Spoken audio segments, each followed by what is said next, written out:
Sideshow starring Johnny Carson.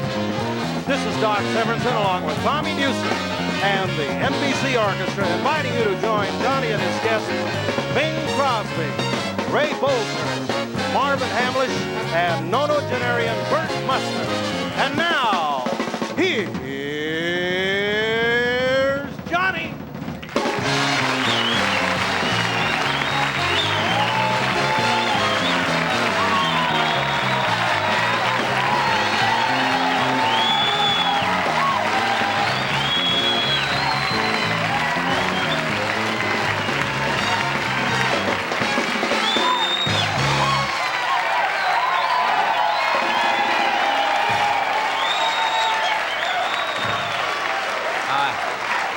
Well, how about that?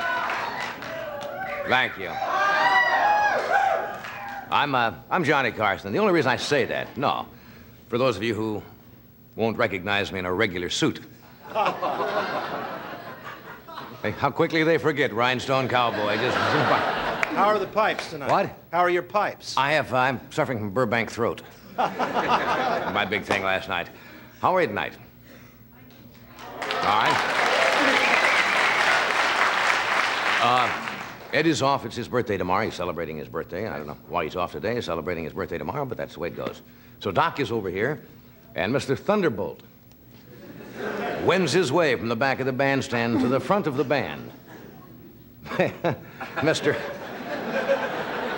Why, I don't know, but there, Mr. Tommy Newsom. All right, Tom.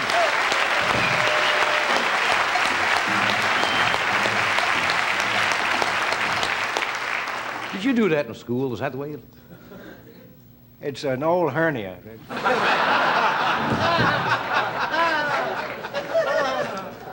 That's different from a new hernia, right? Anyway, Tommy I adore. He's a great musician, great arranger, but personality-wise, the pilot light is on low.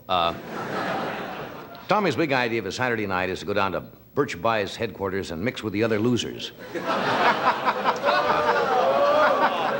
No, not true, Tom. You sound great tonight for Friday night, because last night's crowd was nice, but they were a little mean. They came in a big bus, and I should have known something was wrong. Did you see the sticker on the bus, the audience bus last night? It says, "I'd rather be flogging." That's what was on the bus, all right. Well, let's go to the news and see what's happening. Did you hear this? Leonid Brezhnev has just been reelected General Secretary of the Soviet Communist Party. Yeah, Shriver lost another one.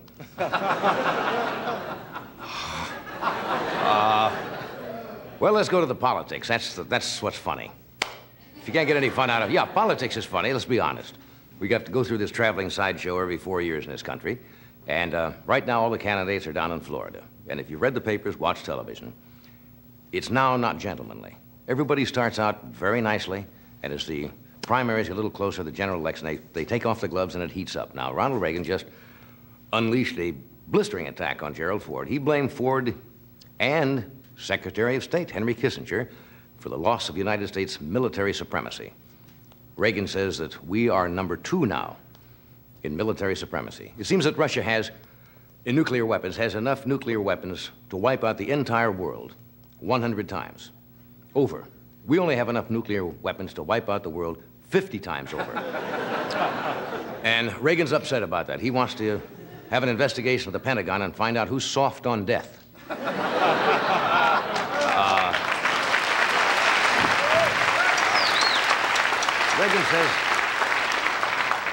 Reagan says if he becomes president, he wants to make sure the United States is strong. He would guarantee that the United States, and not the Russians, would get credit for wiping out the world.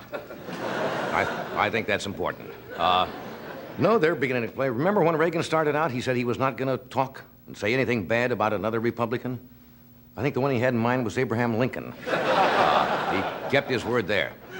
Here's another wonderful thing happening back in Washington. Did you read where 232 secret documents of the Central Intelligence Agency are missing? They were given to the committee who's investigating the intelligence carryings on, and they're unaccountably gone. 232 top secret documents. How does that grab you? It's not as bad as it sounds, really. To reconstruct and find out what they are, all they have to do is reconstruct from back issues of the New York Times. And they'll have all the top secret documents. Well, let's see. Gulf Oil Corporation is asking for money back from politicians. This is kind of interesting. All of the corporations that give illegal money, presidential candidates, you know, from corporate funds, are now asking the candidates for money back. Gulf says they give illegal, they want the money back. Can you see them getting the money back? They have about as much chance of getting the money back as you have getting an engagement ring back from Zsa Zsa. Did you read? Richard Nixon has just published the final volume of his public papers. Yeah, and in them he explains why he resigned. Yes, it's true. And I quote, he said, "I resigned because of the protracted trial of the president in the United States Senate would deprive America of the leadership it needed." It's a funny thing, I thought the idea was to deprive America of the leadership it didn't need. I thought that's what the whole thing was about. Anyway, that's what he said. Well, you know who I kind of feel sorry for? Vice President Rockefeller. You haven't heard anything about him. You hear about all the Democratic candidates, you hear about Ford, you hear about Reagan, but we have a Vice President of the United States. Would you like to hear what Rockefeller's been doing? He's got some wonderful things he's been doing. The president has assigned him, for example, he opened a sombrero museum in Texas. He was there. He's investigating a pancake shortage in Canada and to see if it might spread to Montana. One of the things he's doing. And Rockefeller is also in charge of airlifting whoopee cushions to people who are suffering from dullness in North Dakota. That's one of the things he's done. I'm sorry I kind of brought that up. Here's the show business news item of the day. Now, this is true. It was in the paper. Guess who's going to make a movie? Couldn't guess. Ellen Ludden. You don't seem to be too... I read that today. That's got to be pretty exciting. It's like listening to Ed Muskie read an eye chart. No, Alan's going to play in a drawing room comedy. He's going to play a chest of drawers. I'm just giving you the news as it comes. Also, where are you going, Doc? I have to go make a little money for the company, okay? Well, are you going to do it here, or are you going outside to do it? No. Oh, I thought you meant you had a date or something. No, it's something I do out in the parking lot. Right? Okay. Okay, I'm looking forward to tonight's show. We have got some great performers here tonight, and who are going to perform. We have, and he's never been on this show before, and I'm delighted to have him, Mr. Bing Crosby. And going to come out singing song. Bing gonna come out on the pipe, see the song on him. There's a couple bars, there's no doubt about it. Bing gonna be out here, right there. And one of the great performers of all time, Mr. Ray Bolger, is gonna come out.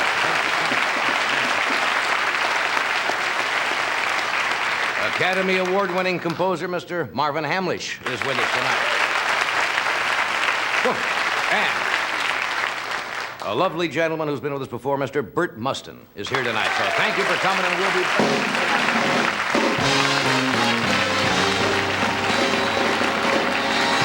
right back.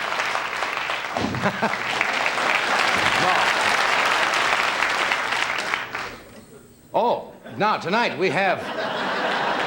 Forgot about this. Oh, I almost said something.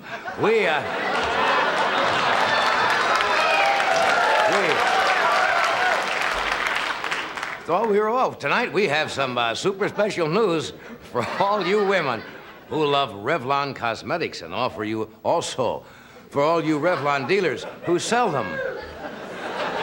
That's right, Johnny. Tonight's the night the stars come out. Revlon Super Lustrous Superstars. A fabulous new collection of spring fashion colors, all with that special Revlon excitement. There are shining super lustrous lip colors, eye colors, and nail colors. So listen, you Revlon dealers, just give superstar billing to this handsome Revlon display so your customers can actually test the super lustrous formulas. Revlon will do the rest to make every woman in America reach for the super lustrous superstars. Watch. Come with us, baby, and we'll make you a superstar. Meet Revlon's Super Lustrous Superstars. A new beauty collection to give you big, starry, super lustrous eyes. Soft, starshine, super lustrous lips. Deep, starlit, super lustrous nails. There you are, superstar. Welcome to the big time. The Super Lustrous Superstars by Revlon.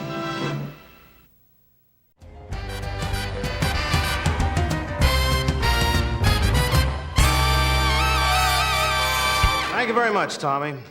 Well, ladies and gentlemen, last night here on The Tonight Show, we had a great deal of excitement because we had a visit from the one and only Rhinestone Cowboy. But tonight, we've got even more excitement because we're having a visit this evening with that great visitor from the East, the all-omniscient one, the great mystic sage and seer of all things, Karnak the Magnificent.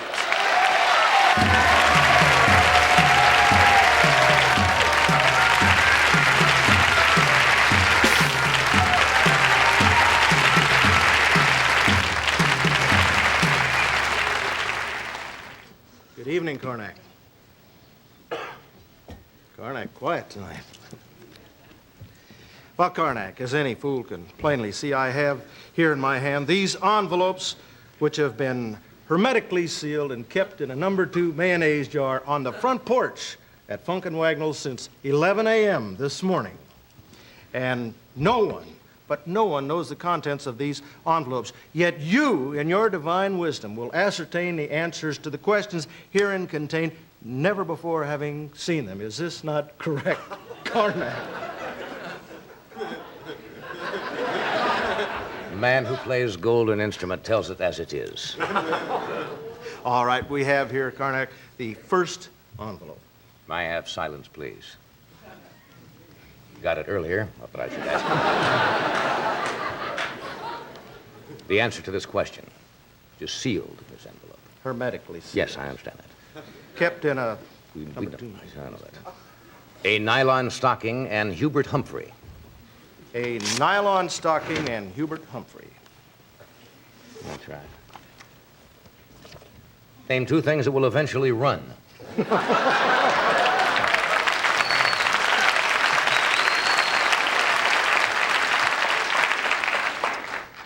M&M's. M&M's.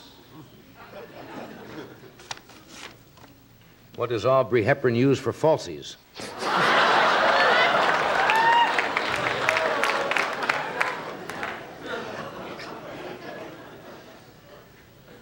Sonny and Cher, Nixon and Mao.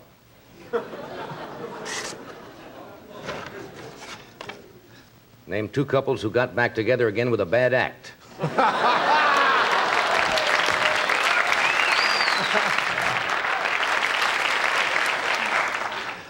Karnak hot tonight. Rabbi Korf. Rabbi Korf. What did the doctor say to the rabbi?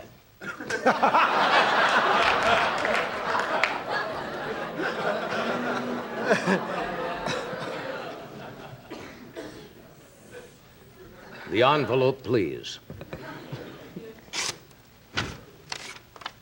What do customers say before making a deal with Lockheed? Yeah.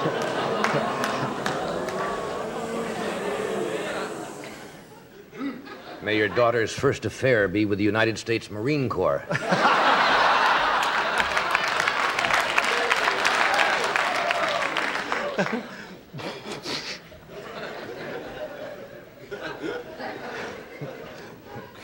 The dumplings.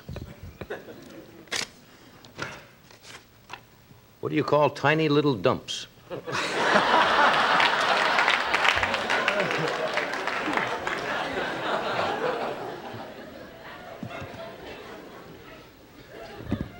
Gable and Lombard. Name 2 great stars who won't have to sit through this lousy movie.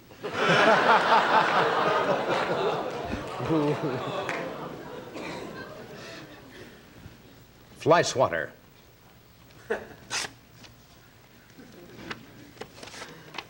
What do you call a sadistic tailor?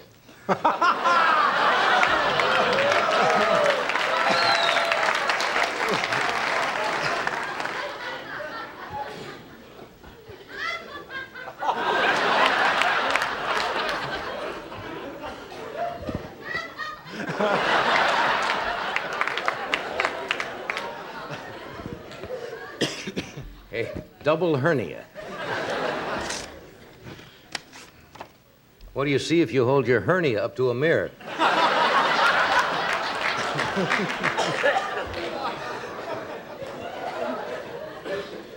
Blazing saddles. Blazing saddles.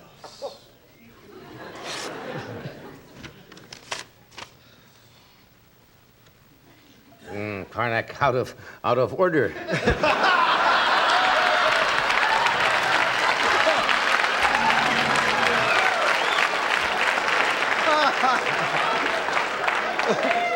Karnak's mind working so fast, he saw the answer to the next question, or the next envelope before this one. I think the answer to the question Karnak has just given is in that envelope. Well, why do Karnak care to look in there? No, I'm going to go with this. Yes, I'm right. Blazing saddles. Blazing. What? Blazing saddles is in here.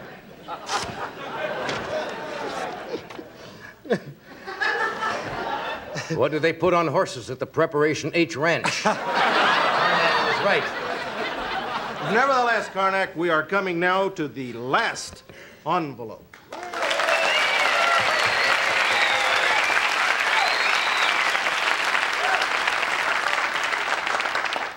May a crazed sultan force you into mouth-to-mouth resuscitation with a sick lizard. A potato,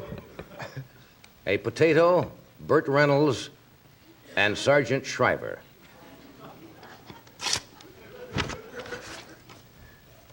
Name a spud, a stud, and a dud.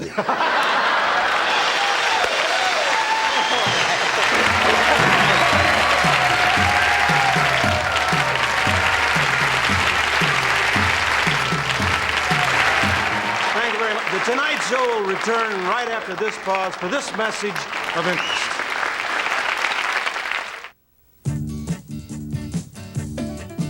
Now hear this is crispy, what a meal. It's the Colonel's Extra Crispy, what a meal. When you hear it go crunch, you'll know it's just fine to let the Colonel's people cook for you anytime. If you love Extra Crispy, you know it's a must. You've gotta get your chicken from the people you trust. Real goodness from Kentucky Fried Chicken. Up in the valley of the Jolly Green Giant. I'm going fishing today. If anything happens, call me. Hey, Sprout! Already? It's something really different. The Giant's Le Sueur brand peas combined with a variety of vegetables like tiny peas with carrots and onions, all frozen in specially seasoned sauces. Delicious. Green Giant brand Le Sueur combinations. Doesn't that giant ever take a day off? Green Giant.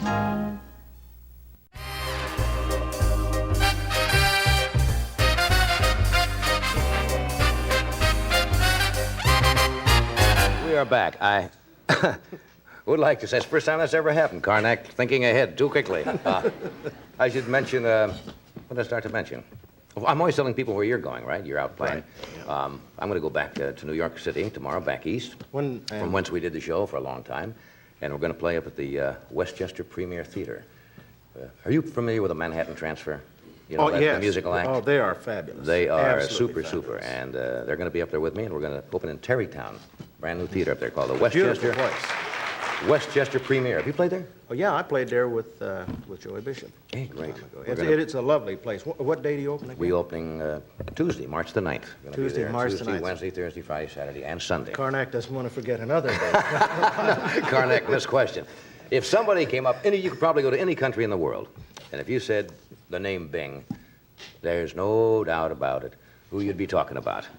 He's one of the most outstanding performers of all times, and he will be hosting the Bell Telephone Jubilee with Miss Liza Minnelli live here on NBC Friday, March the 28th, 8:30 to 10 o'clock. On the 17th of March, Bing will be singing at the Dorothy Chandler Music Pavilion with Rosemary Clooney. Should that be a knockout night? Oh, yes. And he's got a brand new album called That's What Life Is All About, and it's a great kick to have him here tonight. Mr. Bing Crosby.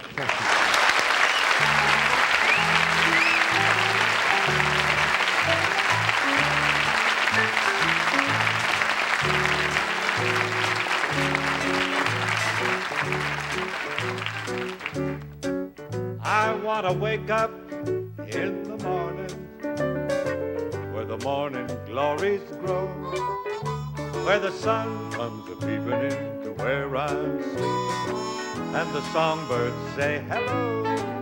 I want to wander in the wildwood where the rippling waters flow, and go drifting back to childhood where the morning glories grow.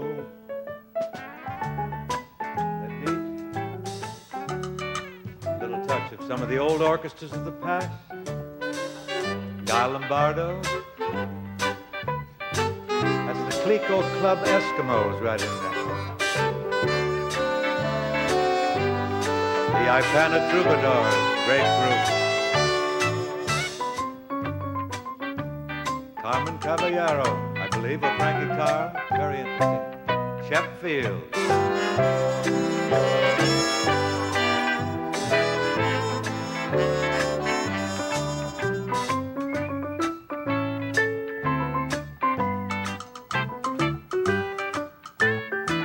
I want to wake up in the morning where the morning glory grows, where the sun comes peeping where I sleep, and the songbirds say hello. I want to wander in the wildwood where the rippling waters flow, and go drifting back to childhood where the morning glories grow, all the way back to my childhood. That's a long way, where the morning glories grow.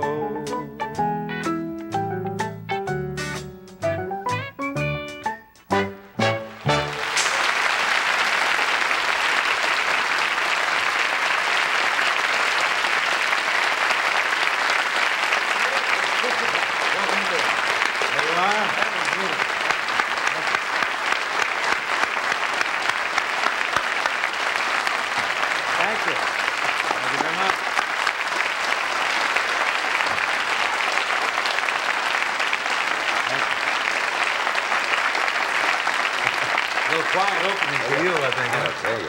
You haven't had anything that quiet on this program in a long time. I tell you, with that kind of That's reaction. a little shottish, you know. You got to get into this business. Oh, this I don't is one think- of you. You think it's a permanent occupation for me, probably? Watching you work, you make Perry Como look like he's taking uppers. Oh, Lord. You see, last night they conned me into, you probably didn't see it, but they conned me into singing, well, I guess I conned myself into singing Rhinestone Cowboy, and I was an absolute, we had fun with it, but I was a basket case before I ever even opened my throat to let Worried the about tones the out. outcome? Yeah, No, you don't have to be concerned about that, because I know you got a good ear. You can handle it. yeah. We've not heard from all the districts yet, but it was, You think you get some poison it pen was downhill. notes? Gee, it is great to see you. Great being on the show, Johnny. You know, after so many years, you've been 14 years at this? We'll finish 14 years. Yeah, You're this year. an iron man, really. 14 great years, too. Thank you. Well, keeps me off the streets. Keeps you out of the pool hall. Keeps me out of the pool hall and off the streets and keeps me honest. You know, I wish I was still playing golf. I gave up golf, and you've got one of the great tournaments every year. You open the whole PGA season up at Pebble Beach, and you lucked in this year We on had the a weather, great didn't year. you? We had Hope's weather, and he had ours. Just reversed. Yeah, I think he deserves it, you know. A lot of fellas came up to Pebble Beach with mucklucks and windbreakers and parkas and everything, And it was gorgeous. shirt sleeve weather. Then they went down to Palm Springs, and they had the shorts and everything, and they like to froze to death, some of those players down there. Let me pick up Big a little, switch. Got to pick up a little money for the company here. What are you hustling on, John? Oh, we got everything. Anything you want, we have somewhere in the archives here. We also have Mr. Ray Bolger with us tonight, Marvin Hamlisch and Bert Musson. We'd like to welcome a new sponsor. Why do I start talking like you as soon as you sit down? Schlitz Malt Liquor. Nobody walks with malt liquor like Schlitz. We'll be right back here and show you a little thing here. Oh, here, pat it up.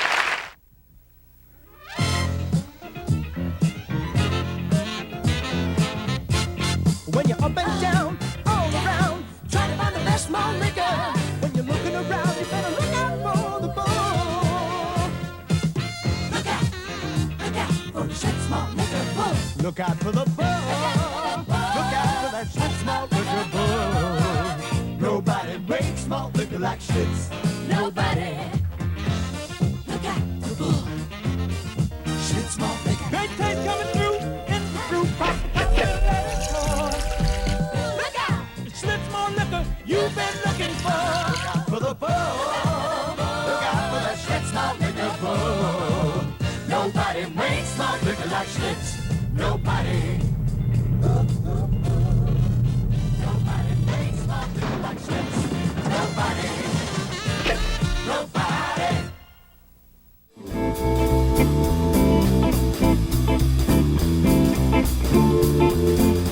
TV's Whodunit hit, Ellery Queen, Sunday at 8, 7 Central.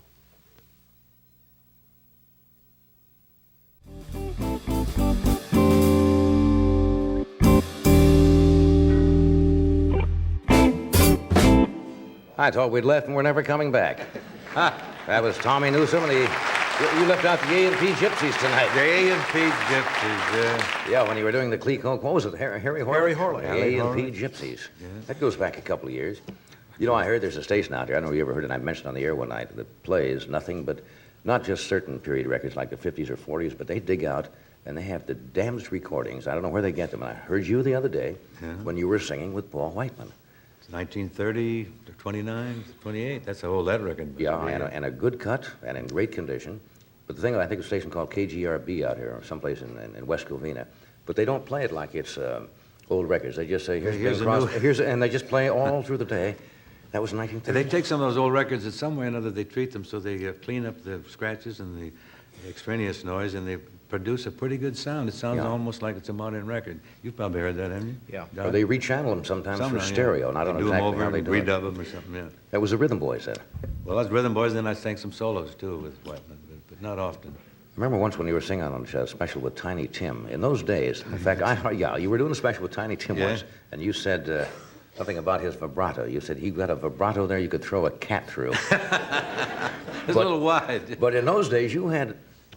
Oh, those days I was high, yeah. Yeah. I sang pretty, almost a tenor, low tenor. I was a crooner, what they call a crooner. Old Tommy Dorsey used to call me the groaner. Right. Did you, now, when you first started with the Rhythm Boys, the trio, that was a big hit, but I understand when you went to New York City...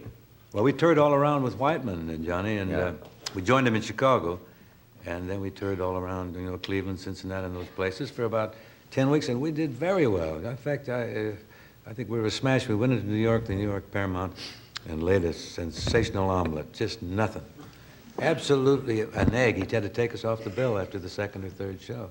Did you ever figure out what happened or why? I don't know. Maybe it was a very discriminating city, and there were a lot of nightclubs, a lot of big hits in the town there that were musically important and famous, and a lot of recording artists and everything. I guess we were a little too green for the big apple. I don't know. You know, it's great to see you coming back. Not that you've really been away, but you haven't been doing a lot of appearances. That you're going to work at the Dorothy Chandler with Rosie Clooney, and you've got the album, and you're doing the Bell Telephone. I think that's great. Yeah, well, the reason I started to do some personals, I was coming out of NBC about 3-4 months ago, and some guy come up, some fan, he said, didn't you used to be Bing Crosby? Oh. I said, I got to get back in action. I got to do something here to remedy this gap. But anyhow, this year I've made 6 albums, and I've been on 10 or 12 English TV shows, and an equal number here with the sports shows. It's been a pretty good year. I guess I work 90 days, 95 days out of the year, and the rest of the time I fish or shoot or play golf or travel. I think that's great. Well, look at George Burns. George just opened at Carnegie Hall at 80 years old. And he did? Just opened at Carnegie Hall. It was a smash and sold out in Carnegie Hall. George is 80, isn't that fantastic? Yeah. Well, he's got a great picture out now, this Sunshine Boys. When you were making we had Bob on last night. Bob Hope was on last night. And when did you first meet Bob? How far on back the Friars Club in New York City. They had a club there which was an actors club for vaudevillians or anybody, and he was doing an act then with a girl. I met him around there, shot some pool with him, and he rolled me pretty good. Then we worked the Capitol Theater together. That was a stage show then, a presentation house. Did you ever catch his act? I stood in the wings once. Did he have a good act? No, it was awful. It was a genuine stage wait, really. Big long pauses. But he did some jokes, and he did a little dance with this girl. They came out of Cleveland, I think. Right. But he showed some promise, and I encouraged him to continue, and he did. And he really has reached a point now where he's right up there. He's catching it? And yes, he's getting on. Well, I say this for him. He absolutely has got boundless, inexhaustible store of energy. The work this guy's doing, and it's more than he did 30 years ago. He's on the banquet circuit. He plays country fairs, bus stops, market openings, television, anything. You get 3 or 4 people to stand still, he'll do a monologue. He saw one of our pages in a uniform, did 10 minutes. He thought he was a serviceman. Bob, he's absolutely incredible. But he thrives on that, Johnny. It's so. a stimulus to him. If he took a vacation once, I recommended he go to South America, and he came back, he had shingles, the hives, a spastic colon. He said, I'll never go anywhere again and take another vacation. You recommended this, I hate you. Oh, he was furious. I believe he really has that, well, thank goodness he does. Yeah. Keeps him in great shape. Somebody estimated in the days of radio, when radio was at its peak, there was something like 80,000 hours of different radio programs of records played, and a half of them were devoted to Bing Crosby records. Oh, I don't believe that. Something now, like that's that at that press time. agent's dream, but I'll accept it, yeah. Yeah. It's pleasant to think that could have been remotely possible, but it's only remotely. You know, people nowadays are scared of overexposure. In those days, did somebody say, hey, maybe we're on too much, or we're hearing too much? Well, I don't know. I used to with the Friars a lot of times when George M. Cohen would be around there. And I remember him telling me one time, he said, always get off and get to your dressing room while they're still clapping. He said, then you'll last a long time. In other words, get off before the applause subsides. Yeah, then you've been on too long. Right. You mentioned, I know you love to fish, and you love to hunt. Where do you go now to fish that is not, where you can catch fish? It's not it's a polluted problem. and not... It's got to be a genuine problem because of, it's mostly the encroachment of civilization has reduced the habitat, speaking of birds or game of any kind, and it's particularly applicable to trout streams, which used to be California's great asset. We had some wonderful trout streams. Because the logging operations and the pollution of the streams has reduced the fish population, I figured out, in fact, I saw a statistic where there's 62 million people in the United States who fish for fun. Now, that's a sizable block of people. It's a fourth of the country, I think it's a fantastic figure, but it's apparently true. But because of this encroachment of the streams and the pollution and one thing and another, these people are losing a place where they can have recreation, where they can fish. So we started in a group called the American League of Anglers, along with Ted Williams, Kurt Gowdy, and some other people. And this group is going to operate a little differently than most environmental groups or conservation groups. We're going to go to Washington. In fact, we've been doing it for a couple of years, and establish a lobby.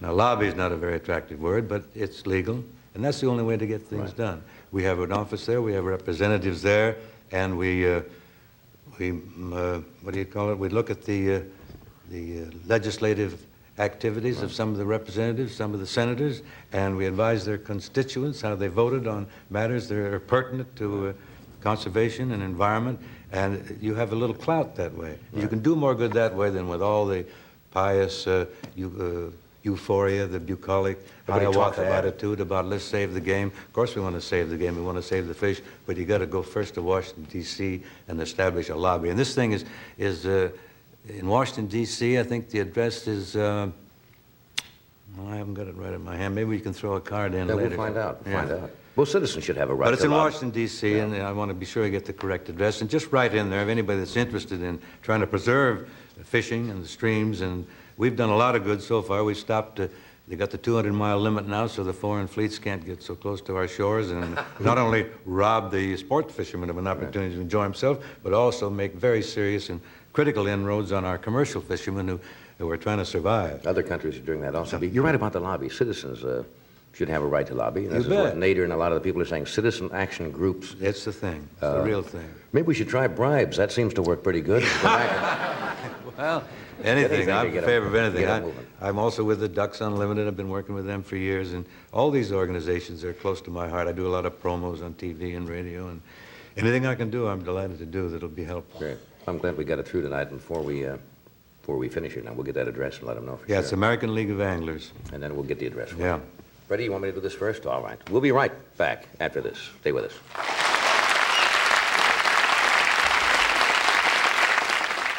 Ma, you're crazy. Susie, another decaffeinated coffee? Well, caffeine bothers your dad.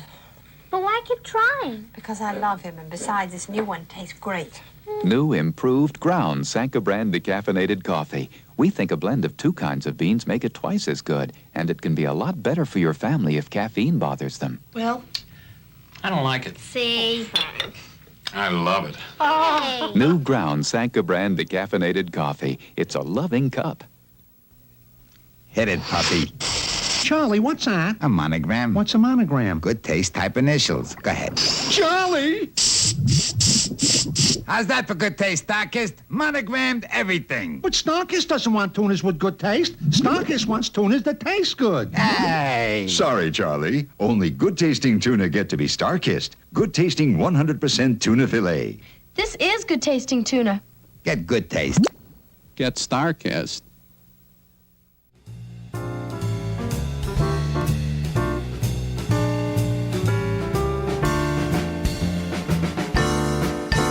Here's that address we'll pass along to you that Bing was talking about. It's the American League of Anglers, and the address is 810 18th Street, Northwest, Washington, D.C. Thanks, John. Good. Great. Hoping people follow up on that. Right. Ray Bolger's also here tonight. This is, we got a lot of show business years around here tonight. Ah, yes. And he, one of the great dancers, actors, and he's made his mark on the stage and the screen and in films. And next Wednesday evening, March the 10th at 9, he'll be one of the stars of an NBC special entitled The Entertainer. Would you welcome, please, Mr. Ray Bolger? Raymond.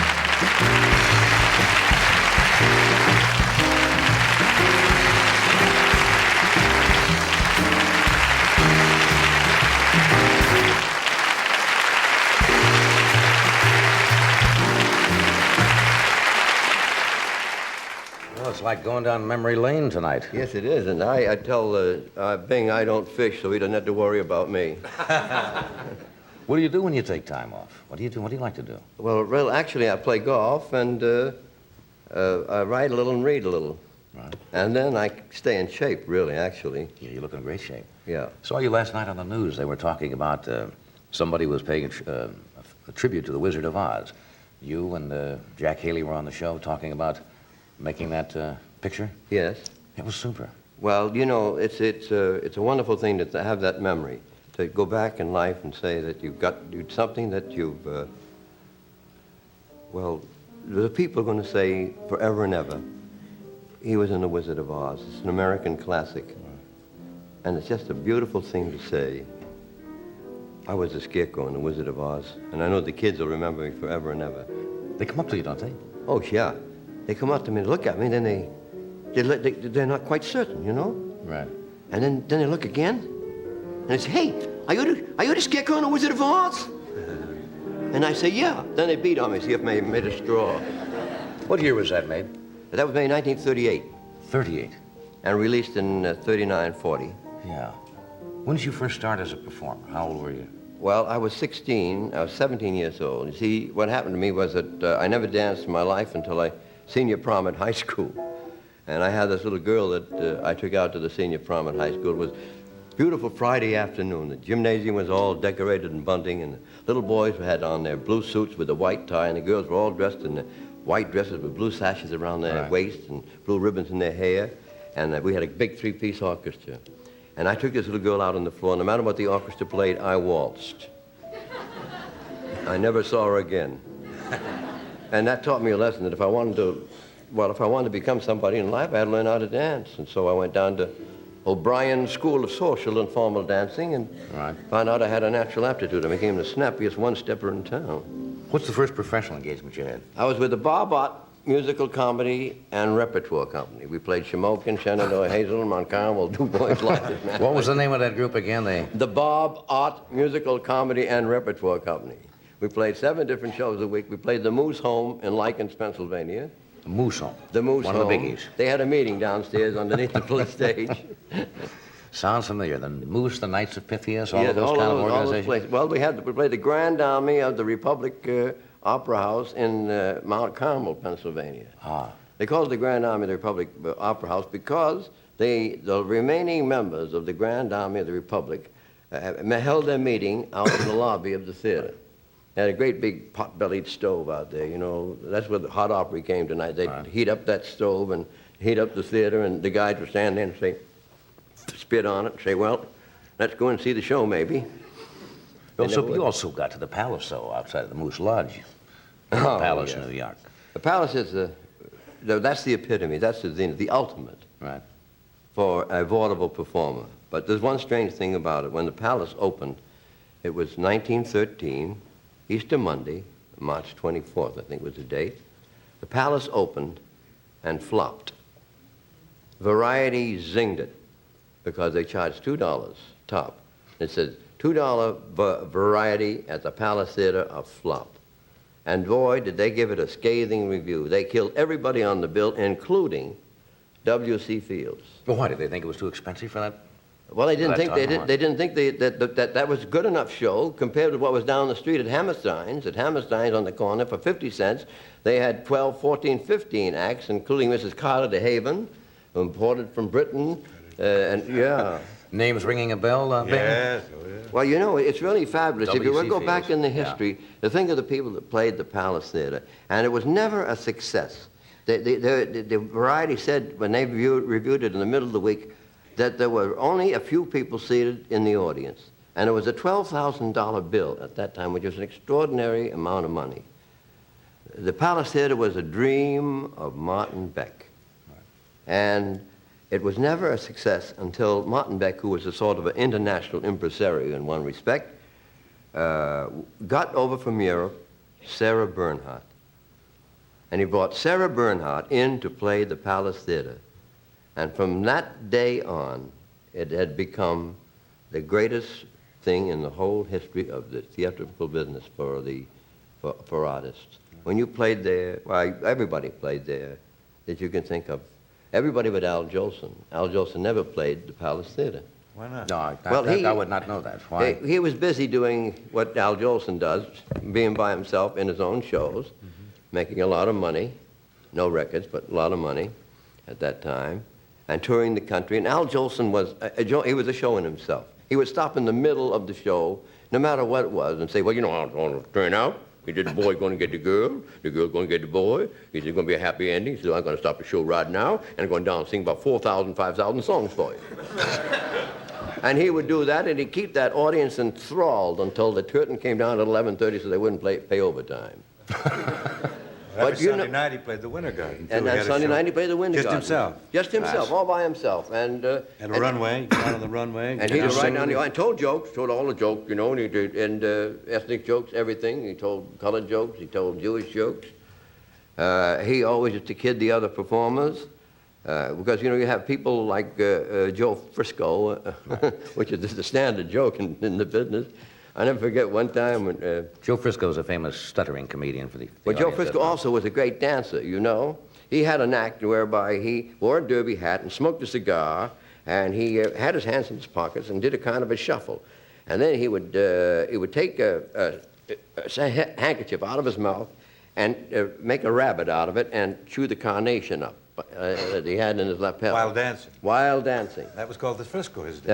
Everybody copied it all over the country. They had Frisco contests.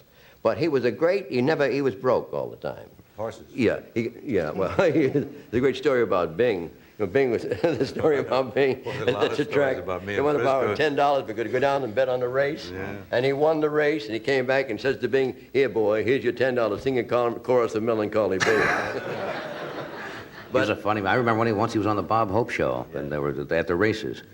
And Joe Frisco said, Bob, you're putting on a little weight. And Bob says, well, I'd have to take off a little weight to be a jockey. And Joe said, you'd have to take off a little weight to be a horse. Back in Sterling.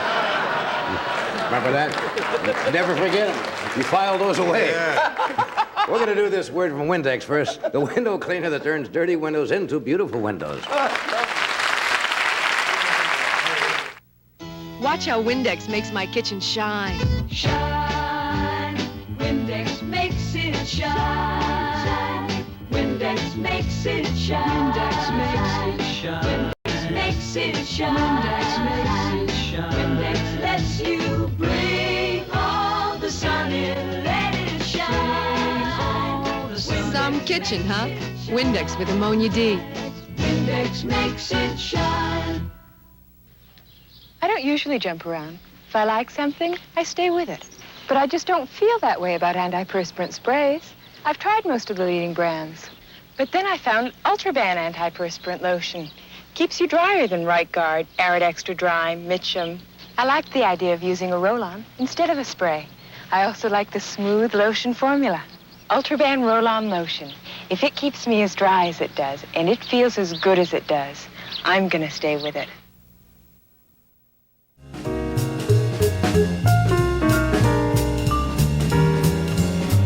We could probably get a bunch of entertainers and sit together some night and just tell nothing but Joe Frisco stories for 2 hours. But you had one you told me during the break. Tell it quickly. Well, yeah, Joe Frisco got $1,500 one time at the Palace, and then he wouldn't work for any money but $1,500, so naturally he didn't work very much. And he was always broke. And he borrowed an apartment from a guy in Hollywood, and one day he got a hot sing running at Santa Anita, and he had no money. So he looks around the apartment, and there is a faded picture of the Last Supper on the wall. So he takes the picture down from the wall, and he goes to the local hock shop, and he says, "Hey, kid, how much will you give me on the picture?" And the pawnbroker looked at him for a second and said, "Well, what would you suggest?" He says, "Well, how about the $20 a plate?"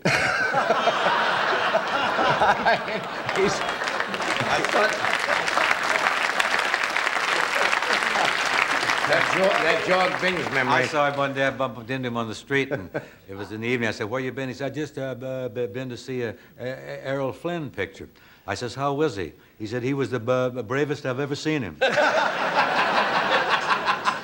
he was a great entertainer, you know. There's no question about it. People start on that. Speaking of the entertainer, which plays as a special, idea. That's an adaptation of Osborne's. The Osborne Laurence play. Olivier did, right? As the Yes, entertainer. Laurence Olivier did it.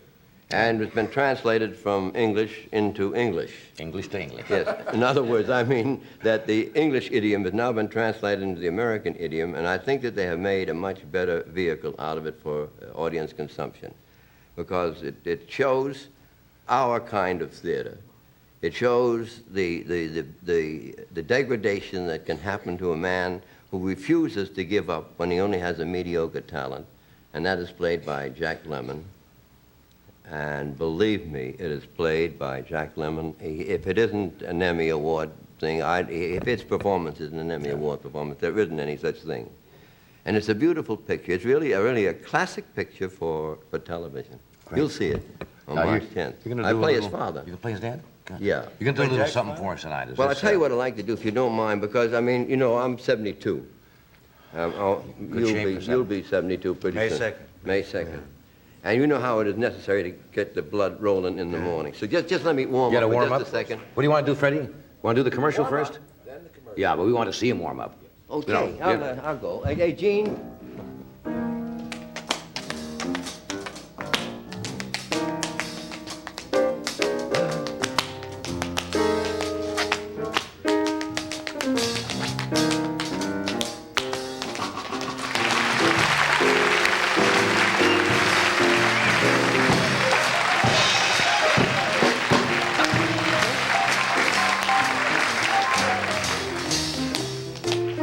Joe Frisco.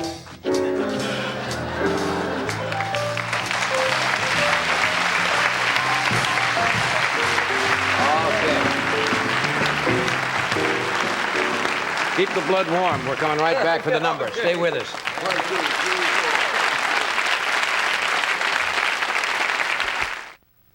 Yes, it's a good day, a beauty rest day. Yes, it's a good day, a beauty rest day. When you have a good night, your day is okay. So get your beauty rest and have a good day. Get your beauty rest and get the support your back needs from individually pocketed coils.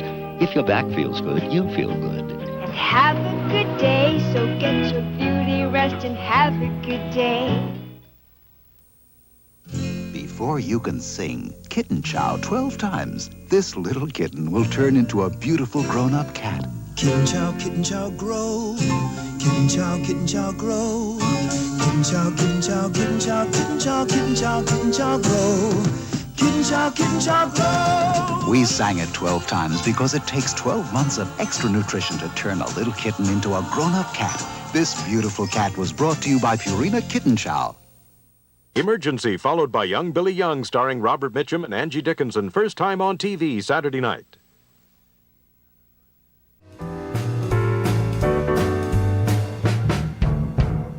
Okay, you all warm now? Let me show you.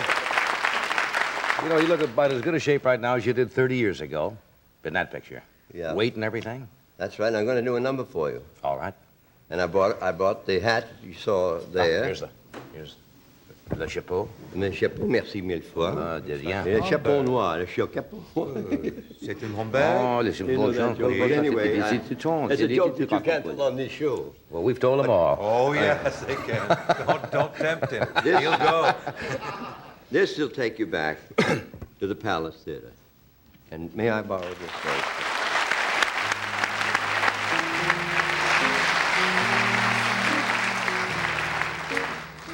Let me take you back to the days of the Palace Theater, where the Palace Theater was the epitome.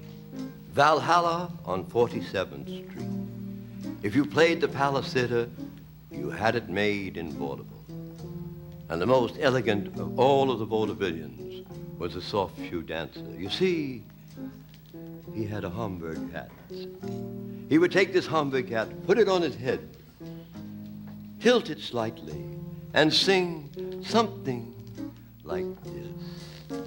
When me and my Alice was playing the palace in 25, there wasn't a word of we never had heard of that thing called jive. When we got a chance to go into our dance, there was just one dance alive. We gave him the old soft shoe.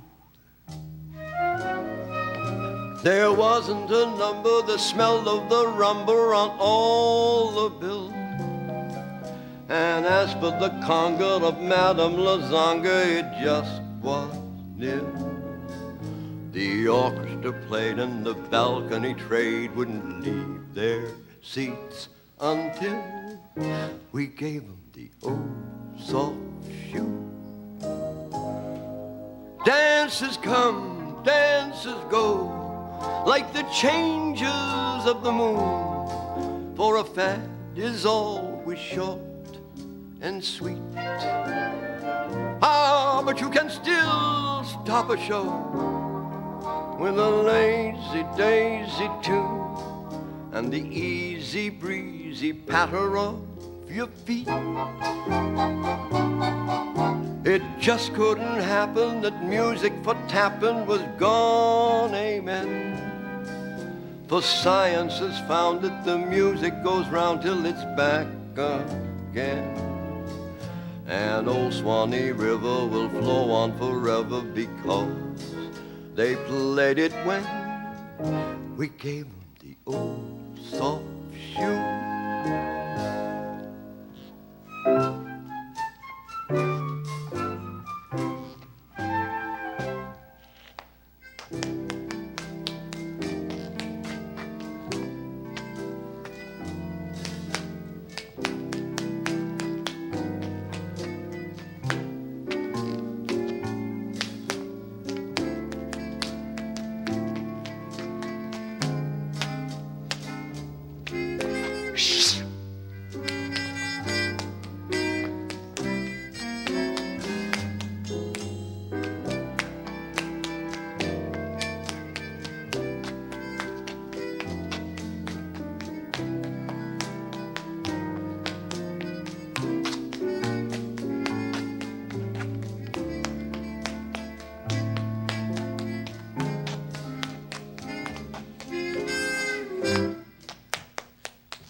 Introduction.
More. Thank you very much. Ladies and gentlemen, thank you very much. I'd love to do more for you, but it's not my show.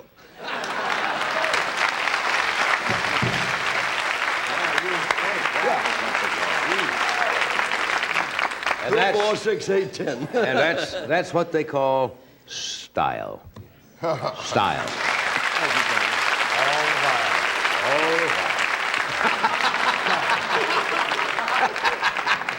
Style. We'll be back in a moment.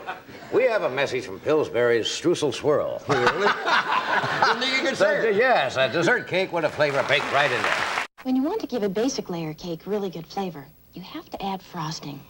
But Streusel Swirl cakes have the flavor baked right in. A rich, delicious swirl of flavor all through the cake. A fudge swirl, or a lemon swirl, or a chocolate swirl, all through the cake. Which would you rather have? A cake that gets a lot of its flavor from the frosting, or a flavorful Streusel Swirl cake? Streusel Swirl dessert cakes from Pillsbury. A little swirl makes a big difference. What do you do with hot dogs besides boiling them or broiling them? Ever try rolling them? What? With wiener wrap from Pillsbury. See? It's fresh dough you roll around the hot dog. It's easy. Sure. Just pop them in the oven. While the wiener wrap bakes, the hot dogs cook up plump and juicy. Honey, you're terrific. You even make hot dogs taste great. Well, I had a little help. Wiener wrap turns plain hot dogs into something special.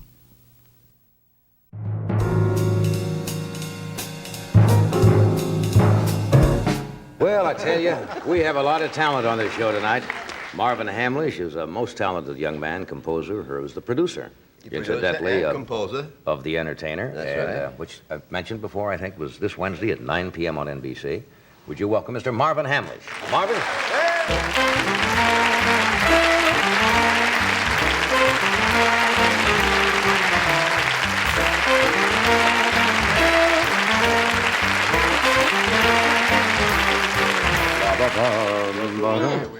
How are you? Yeah, what a nice song. Nice things you write. Thank you. It must be nice to have a feeling that something you've done is going to be around for a long, long time, even after you're gone. Well... Now, you see, let me, I meant that to be very deep, and I didn't mean to put you away this early in your life. Oh, we can pick Like up they're coming to get you, but you know what I'm talking about. No, it is. It's wonderful. Yeah, you know? this must have been a ball doing this show. Oh, this, well, I must tell you, not only is it a ball to have worked with Ray, but, you know, I'm now working with Bing. On the Jubilee, the Bell Telephone. Bell Telephone Jubilee, thing. Yeah. So it's really terrific. I'm learning a lot of lessons of his here. great material. Yeah. He used to be my rehearsal pianist and on the Bell Telephone Hour. Right. Marvin. Did you learn to sing from Bing and learn to dance from Ray? Yes. I'm trying to. I'll tell you, it's wonderful. I can't dance at all. I've never been able to dance. I don't know why. I don't know. But he rehearses harder than anyone. Do you see what he just did there, right? At 72. Okay, now what he would do if this were a rehearsal, and let's say it was 5 o'clock, right. It was over, right? He would say, one more time. I mean, he would want to, let's try it again, right? He weren't happy with one spot or something like that. Real perfectionist. Do you mind if I didn't like that last thing I We'll pick up a wild shot here. Well, that's the mark of a professional. Yes, You absolutely. do all that work to make it look like it's not work. Right. How you been? Chorus Line is playing. Is it coming out to California? We're coming to California. Chorus Line will be here June 28th, I believe. I understand you cannot get in New York City. It's the biggest smash on Broadway. It's a big smash. I'm very happy about it. Yes. Yeah. Yeah, they say I'm going to see it, matter of fact. Oh, you're going to see it in New York? I'm going to see it next Wednesday. Fantastic. Yeah, I have a seat under someone's seat. but we got in. They had auditions out here for dancers. How many dancers are in Chorus Line altogether? All told, there's about 30 in the cast, and Michael Bennett has now seen, he's the director, he has now seen over the country 4,500 people. You came out to audition to come out to audition for 30 somewhat, roles. That's the story of the show, too. Yes, and the story of the show actually is watching an audition of 30 turn into 16, which finally goes down to 8. Right. So there's, so there's some people in the show, for instance, who are only on for 5 minutes, because you see them eliminated in the first 5 minutes. Yeah.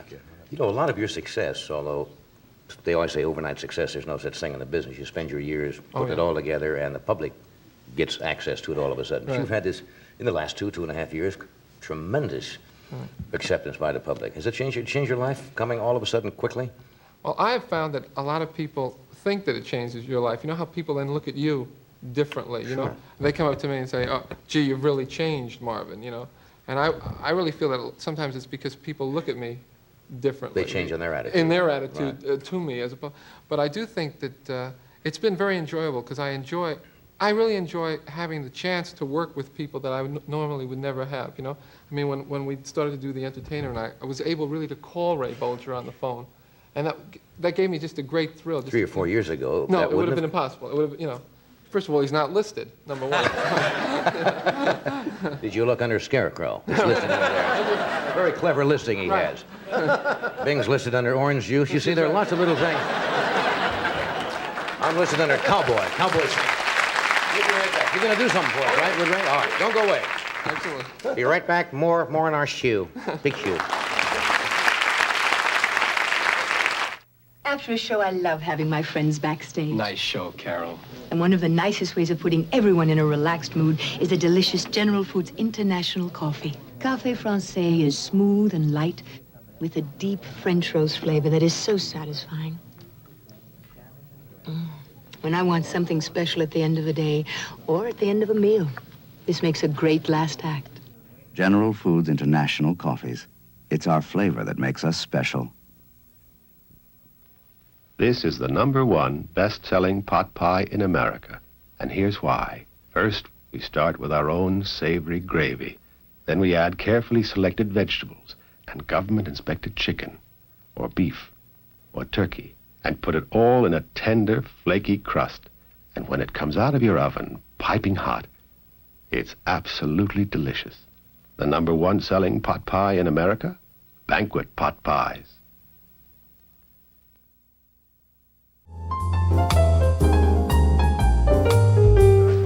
Talking with Marvin. You were telling me about what you're going to do came about in a strange way. Yes. Can we go over to the piano and Ray and I will demonstrate what happened on filming The Entertainer? Absolutely. Okay? Go ahead, after you. All right.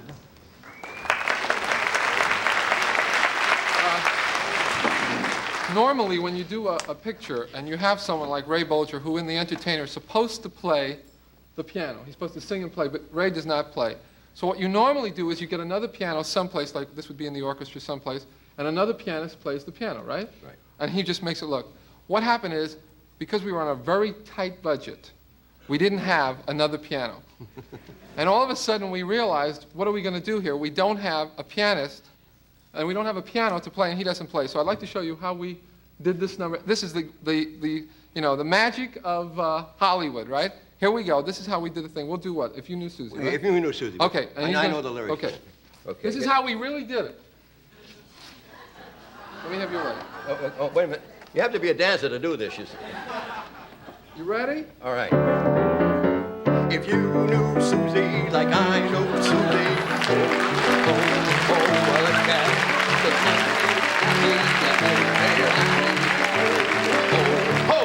It was a Cassie, we went riding, she didn't walk down from Yonkers. I'm the one who had to walk. If you knew Susie like I know Susie, oh, what a, what a, what a gal.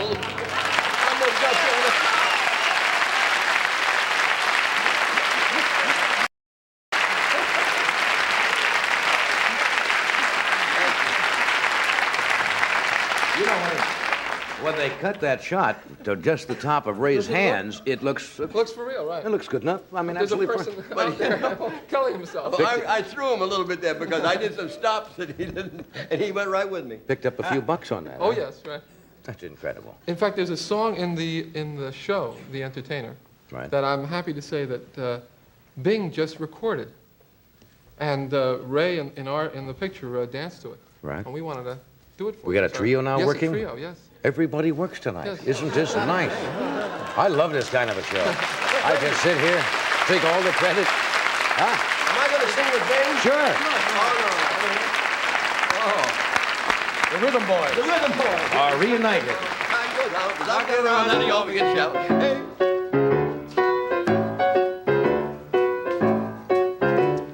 Like most people everywhere, I'm not a millionaire. Oh, God. But what will shock the Western world, I don't really care. And it's the only way to go.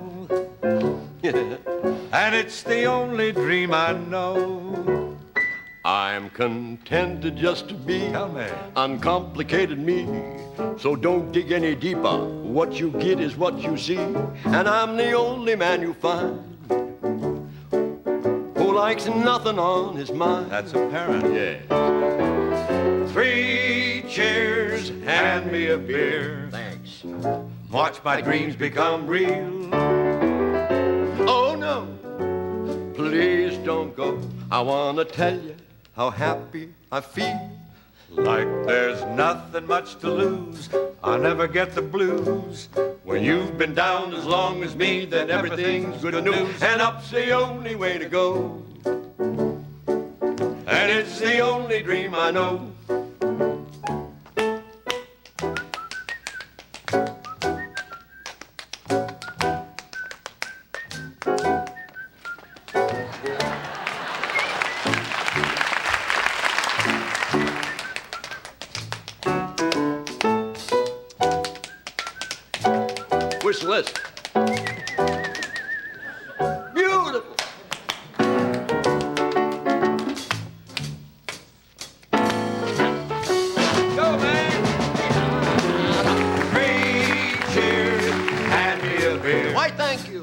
watch my dreams become real.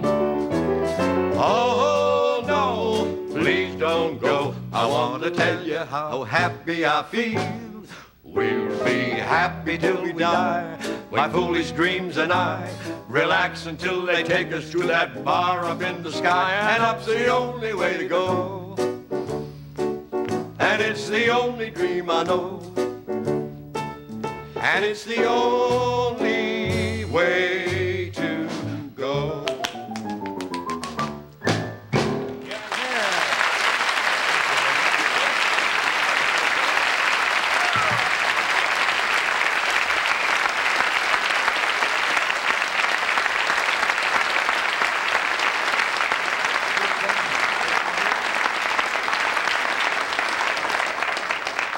Thank you. We'll call you next. We'll be right back.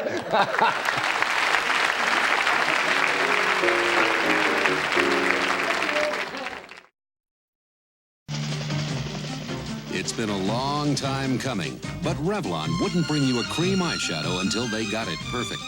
They got it perfect. Super Lustrous Cream On Shadow, the first cream with an automatic applicator. It puts the right amount of waterproof color right where you want it. Lustrous color only cream can give you.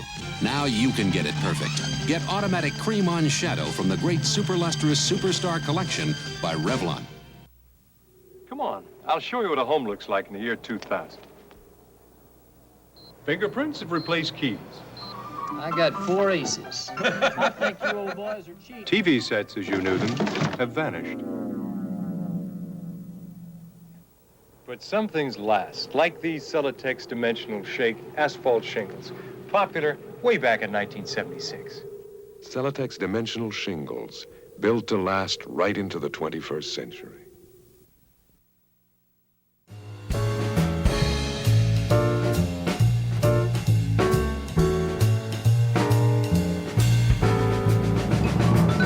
Recently, our good friend Bert Mustin celebrated his 92nd birthday on this show, and he's been on Phyllis, All in the Family, and wherever barbershop quartets are singing. Would you welcome Mr. Bert Mustin?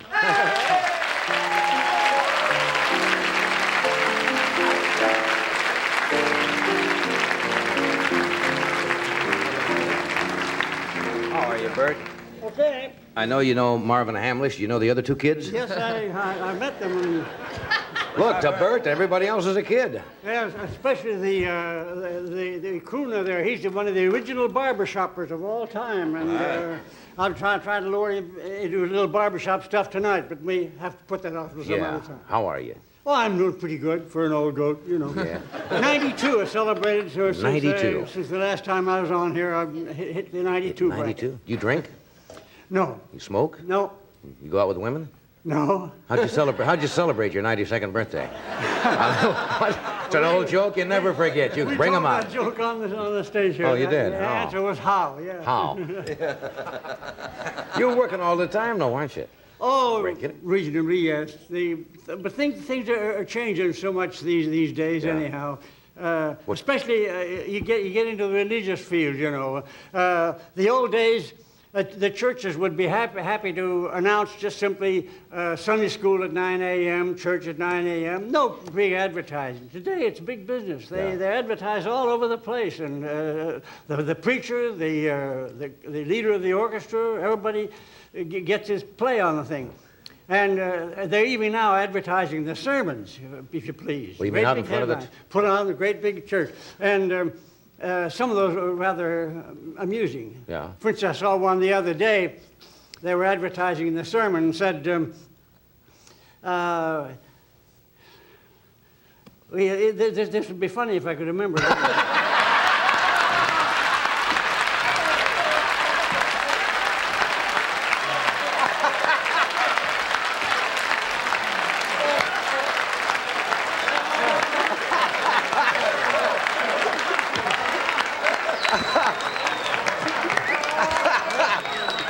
That's one of the things that happens when you're 92 years